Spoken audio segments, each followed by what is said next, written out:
finger snapping is okay. You say your heart's been turned to stone. You say you wanna be left alone. You said love only made you weep and moan. Let me tell you something that you know in your bones. Love is the water that wears down the rock. Love is the water that wears down the rock. Love is the power that won't be stopped. Love is the water that wears down the rock. You say your soul's like a dry riverbed. Stop waiting for the water long ago. You said you better pray all night for the rain instead. Love comes like a tidal wave over your head. Love is the water that wears down the rock. Love is the water that wears down the rock. Love is the power that won't be stopped. Love is the water that wears down the rock. You say waiting for love takes too long. It dulls the sharp mind, weakens the strong. Well, you may be right, but you may be wrong. 'Cause love can make a mountain come a-tumbling down. Love is the water that wears down the rock. Love is the water that wears down the rock. Love is the power that won't be stopped. Love is the water that wears down the rock. The river washes over every woman and man, feet in the gravel and mud in your hands. Nothing can stand against love's command. Every boulder turns into a grain of sand. Love is the water that wears down the rock. Love is the water that wears down the rock. Love is the power that won't be stopped. Love is the water that wears down the rock. Love is the water that wears down the rock. Love is the water that wears down the rock. Love is the power that won't be stopped. Love is the water that wears down the rock.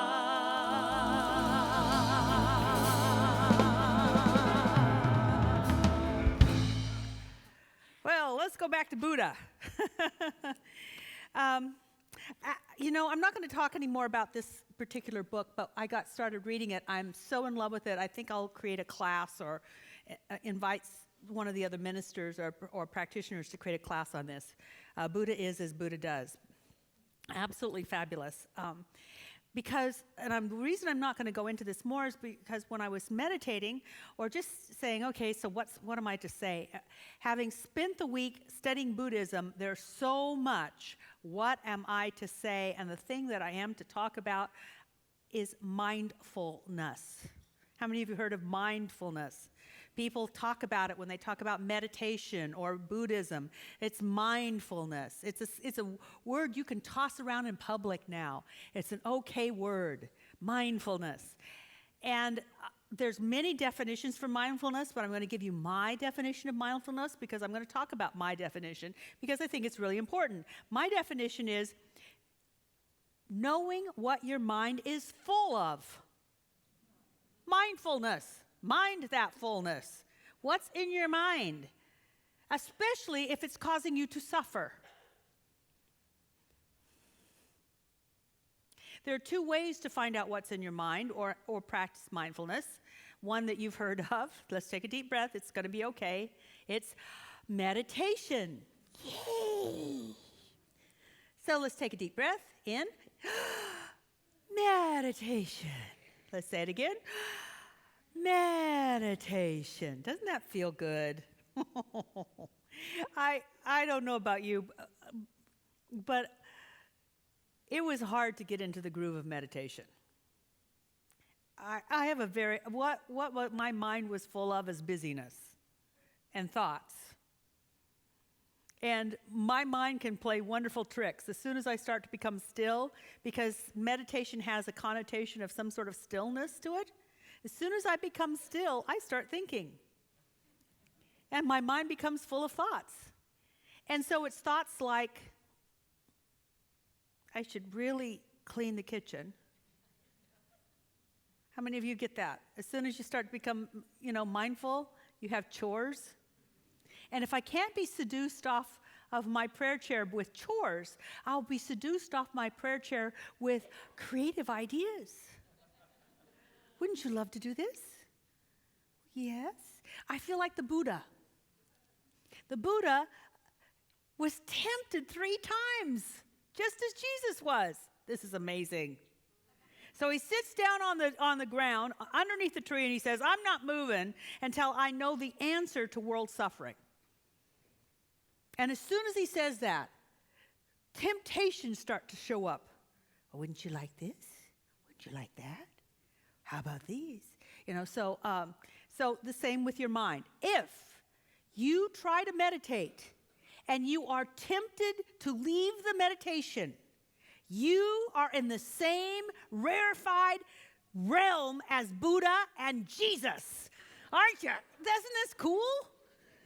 But no, you think it's wrong. No, everybody gets it. Got to get this. Everybody will be tempted.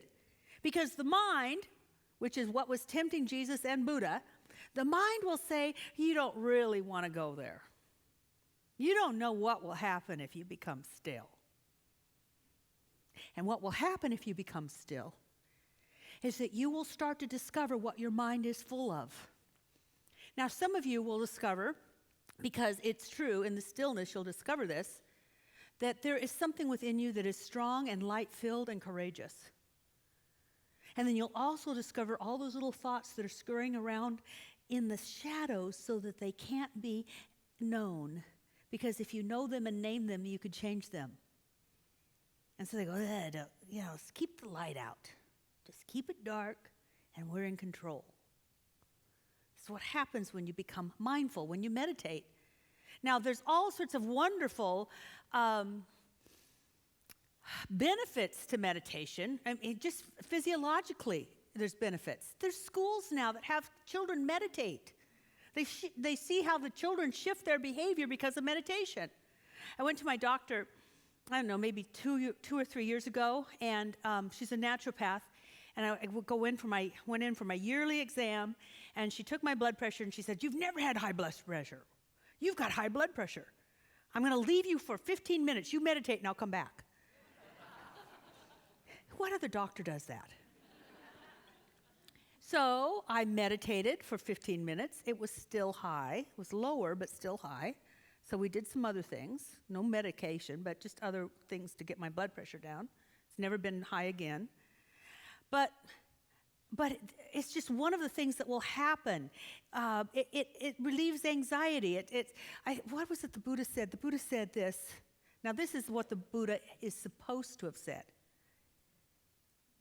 Once again, it's kind of like, this person said this. How do we know that? But this is the tradition.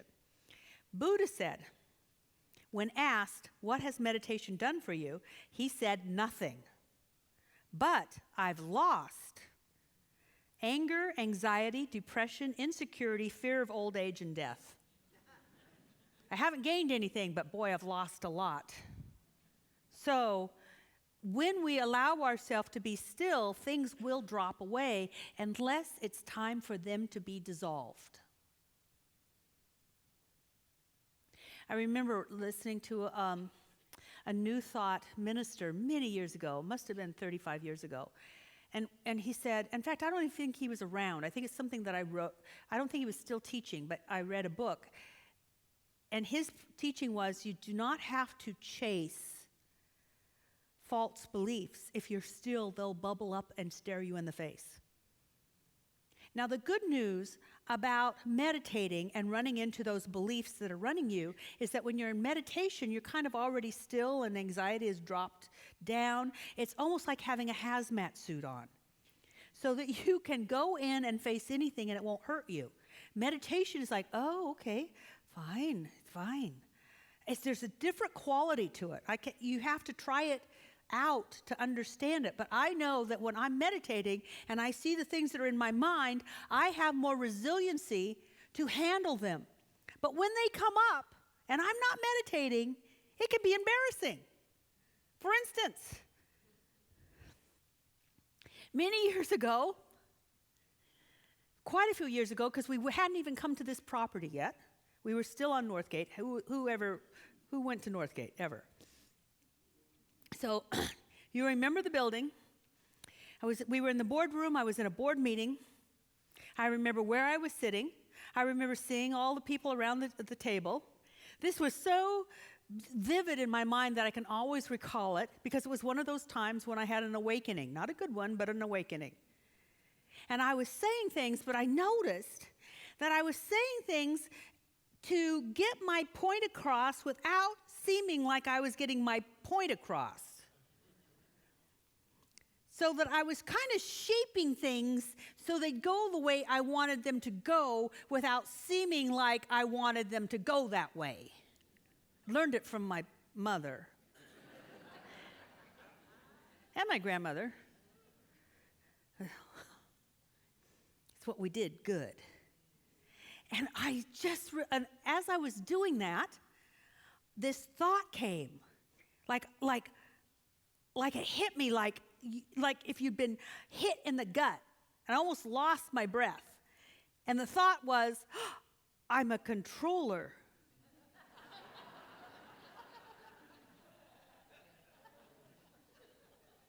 Now, the bad part of that is I hated controllers, which should have told me I was a controller. I hated them. So not only am I aware that I'm a controller, but then I'm hating what I'm doing, and then because I think that now everybody knows I'm controller, I am then filled with embarrassment. My face turns red. And I am embarrassed because I now know, oh my goodness, I'm a controller, I hate controllers, and everybody knows I'm a controller. It was like, I barely got through the meeting. All I wanted to do is go home and throw up. That's what happens if something's supposed to come up and you're not preparing yourself for it. Because it will come up. Because I had made a covenant to continue my spiritual evolution, and that got in the way of my spiritual evolution, not controlling. I am now a proud card-carrying controller.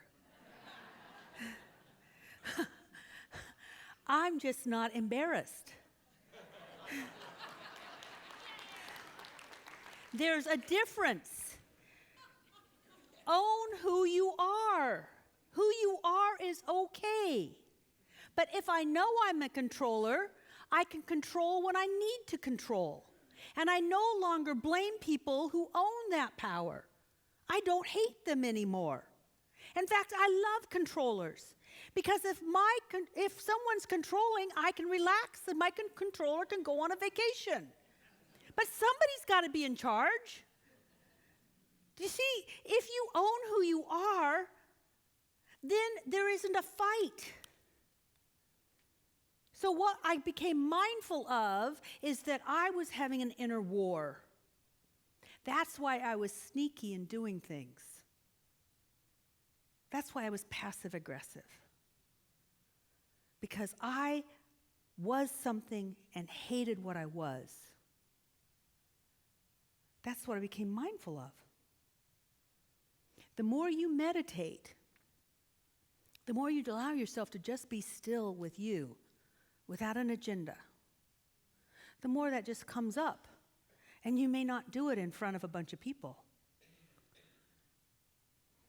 I recognize stuff about myself all the time, but usually now it's when I am being still, so that I can also move it into prayer at that time.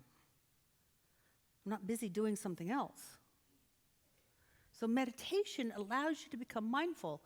That's one way of doing it. One way. There's lots of ways, but I'm going to give you another one. The other one is watch what you do and ask, what must I believe to create this reaction or what I'm doing?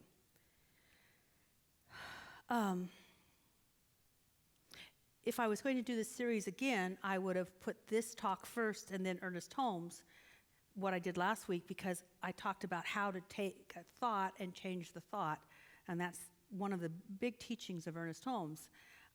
But now let's get to that area that is at the heart of mindfulness, which is to be aware of what is in your mind. I created the self-mastery class that we teach here, and it's been added to and actually made much fuller, which is good. But at the essence of that, what I really wanted people to become aware of in self-mastery is what Buddhism teaches and what Viktor Frankl teaches. And that is that stuff happens. But how you react to that stuff depends on you. You are the reason why you react differently than someone else. Same stuff, different reaction. You, what's in you, what you're full of, creates the reaction. And in this awareness, there's great mastery and can be great freedom.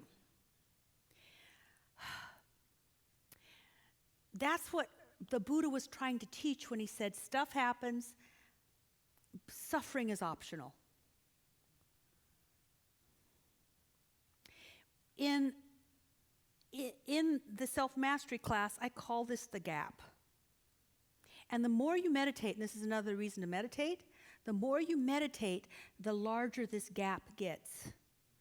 Beyond, it expands, so that stimulus response seems to have expansive time. Whereas when we're not so trained and we're not meditating, it's stimulus response, it's habit. There's less chance to think about how I will respond.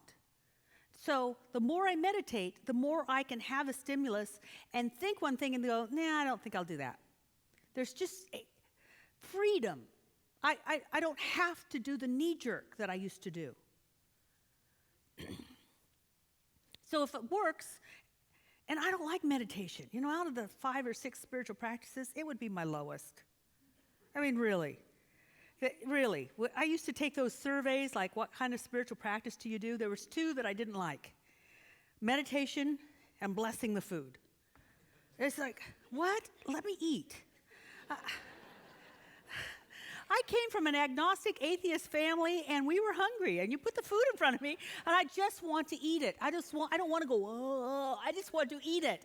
Anyway, there you know. So I figure someone else can bless the food. Anyway, and then so I go to families. As soon as I became a minister, people were always asking me to bless the food. It's like, I don't know, what do you say?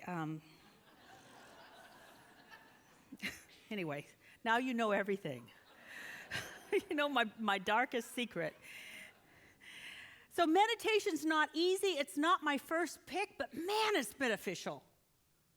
It gives me space. Space to rule the kingdom of heaven which is within me, the realm of my mind. I want to give you some examples of how this has worked out. The first example I will give is from the very first self-mastery class I ever taught.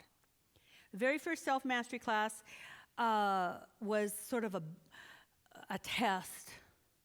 I wanted to try out all the exercises, and I talked about the gap, and I said, here's a stimulus, here's your response. And if you don't like your response, look at what's in between. And one woman, in fact, I'm pretty sure it was with her final project, she told how she was using the gap. And she said, my sister-in-law and brother got divorced, and I got really angry. And it seemed odd because I really loved her. And I went from loving her to hating her.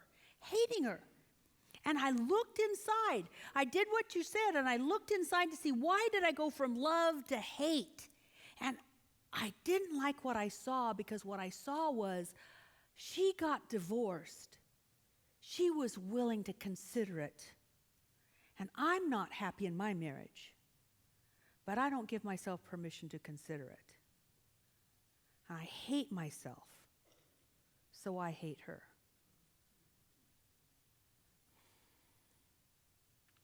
I don't think she got divorced. As she went on, became a practitioner and helped out another church, Center for Spiritual Living Church. So I'm not sure that she got divorced. But she certainly had more freedom because she was willing to see what was running her. And she didn't have to just naturally hate her sister-in-law. See, if you look at that, if you look at hate's not natural, by the way. Kids don't arrive hateful. It's taught and it's triggered. So when you hate something, it's something in your gap that's creating it. And back to mastering our mind, if you can see that, name that, you can change that if you choose, because really hate's not fun, is it? I mean, there is sort of like this little woo for a moment. How many of you ever had that? You know, you can admit it, you can be healed. There's just some energy and hate. But boy, it hurts after a while. Actually, when I hate, I get physically ill now. So I want to stop myself before I go there. And you can, because we can master this gap, this mindfulness that causes us to suffer. Because hateful people, you know what? Eventually they suffer. And they don't realize that love can melt all that. And they don't choose to because they don't know different, because they actually think that they hate because of this. This happened and I'm hating it. They don't understand. They're in the middle of it, literally.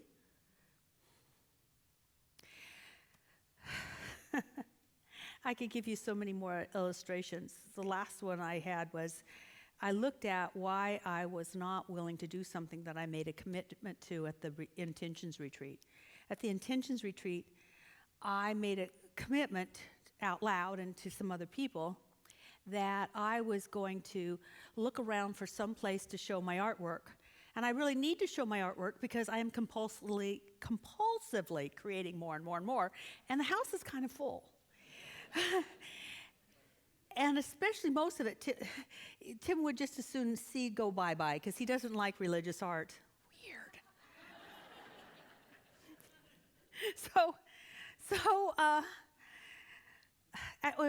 I have to confess, it's not that he doesn't like religion. It's just that I made him spend 2 weeks in Italy going to all the art galleries, and he finally said, I never want to see another piece of religious art again. So he had his fill. So I was going to look for places that I could put my artwork, and I noticed I wasn't. And I even know of restaurants and coffee shops that show artwork, local stuff, and I wasn't. And so here's what I want, and here's what I'm doing. And I looked inside the gap, and it's because I still had this tiny little film of I might be rejected. And I didn't want to be rejected, so the way to not be rejected is just not to do it. Instead of saying, I can't be rejected. This is God. God doesn't reject his creation. I'm his creation. I'm not going to be rejected. And even if somebody doesn't like my art, it's not rejection. It's just choice. Rejection is a word I use. There is no rejection, so I called somebody and they want it. So I will be in a... Isn't it so fun? First time. And I was kind of disappointed because I wanted to see what it would have been like if she'd said no.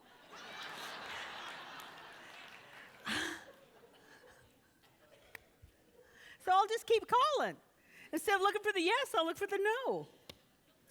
Because that would mean that I've healed my rejection issues. It's not about whether I put art up. It's about, am I becoming as clean and clear a vehicle for the Word of God to be demonstrated on earth or not? You do this because you're called to do this. You're in this church now because you're called to be all you can be. Good grief. This is the Sunday most people sleep in because they lost an hour. And you're here. Now, I don't care what your mind tells you. I believe we're here by divine appointment to say, I will let this go, I'll let this go, I'll let this go. I will rule my mind. Because frankly, more people need to rise up in that. I saw some ministers that I know, they did kind of a joint service together at a Unity church in Texas someplace. I know it was Unity. I don't know if it was in Dallas or Houston. And they start this hashtag called conscious majority. There's so many people who are conscious of bigger things, and they're probably in the majority, but nobody wants to talk. Nobody speaks out and says, you know what? Let's outlove them. Let's have love protests. Let's have prayer circles where we bless people who think they have to be hateful. We don't do that, and we don't do that because we don't know what works in our own life, but as soon as you know what works in your own life, you will be called to work it in life. And we'll have all sorts of excuses, but the excuse that keeps us for standing up for the highest amount of truth that we have, that knowing that we can do that and doing that, if we don't do it, in there is us. And the thing that needs to be healed. Released, let go, back into the nothingness from which it came. Because if it is not true of God, it's not eternally true of you. I cannot be rejected, but it doesn't mean that I don't have it wiggling around in the dark recesses of my mind.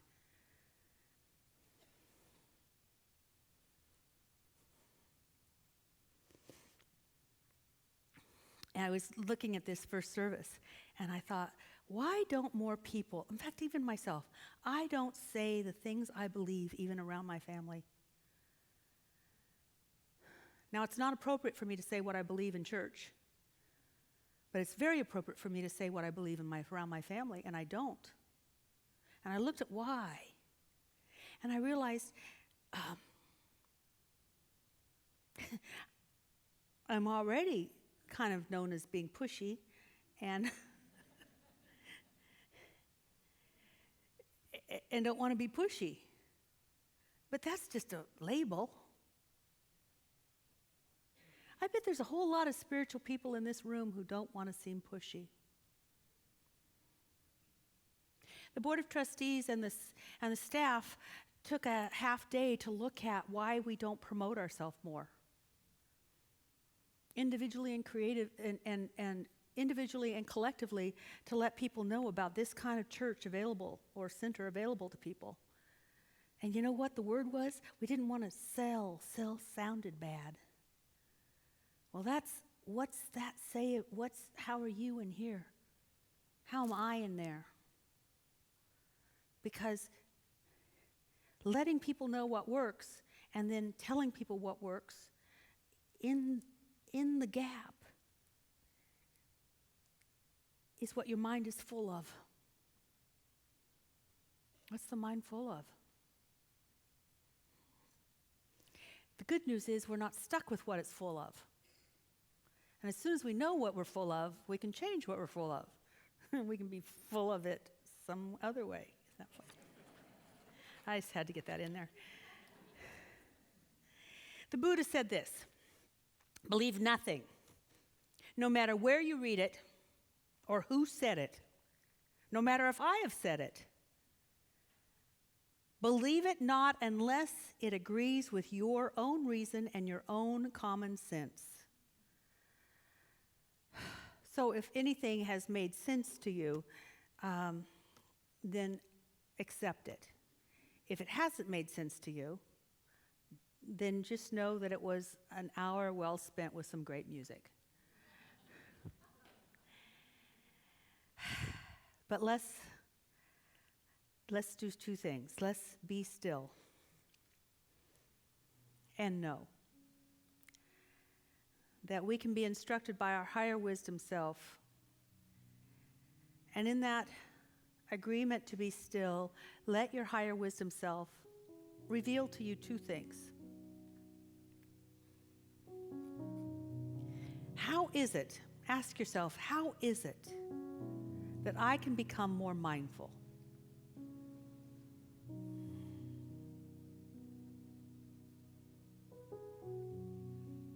How?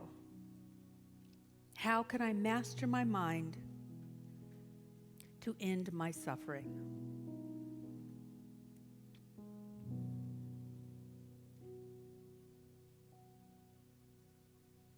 Allow yourself to know that now.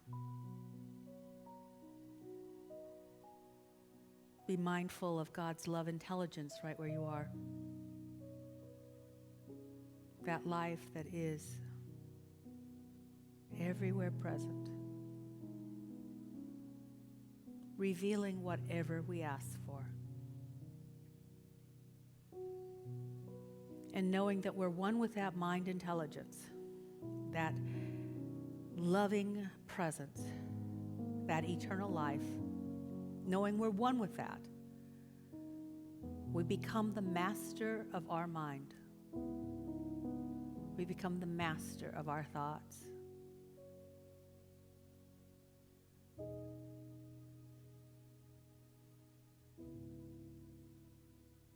And we find heaven within. And we let the light shine forth so that others may find it too. And together we can say, and so it is.